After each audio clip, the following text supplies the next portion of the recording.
দালালদের অদ্ভুত ট্রেনটি ছুটছে। গত 53 বছর ধরে কেবলই ছুটছে। ট্রেনের একটা নামও আছে, বি 1971।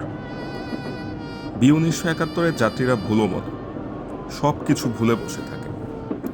শহরীদের মতো ট্রেনটাও বিস্মৃতি পড়া, দিক ভুলে যায়, যেখানে সেখানে হারিয়ে যায়। যেদিকে যাওয়ার কথা সেদিকে না গিয়ে পথ ভুলে চলে যায় অন্য কোথাও, অন্য কোনো জায়গায়। তখন ট্রেনের চালকেরা নেমে গন্তব্য ঠিক করে নেন। তাদের গন্তব্য দক্ষিণের এক জায়গা, যাকে সবাই স্বর্গরাজ্য বলে ডাকে, যেখানে বাহারি রঙের মাছ সাঁতরে বেড়ায়, যেখানে অনন্ত সুখ, অনাবিল আনন্দ। পৃথিবী জুড়ে যে আকস্মিক মরক নেমে এসেছে, যার জন্য একদল মানুষ বাধ্য হয়ে এই ট্রেনের যাত্রী হয়েছে, তার ছোঁয়া এখনো স্বর্গরাজ্যে লাগেনি। স্বর্গরাজ্য এখনো মরক মুক্ত।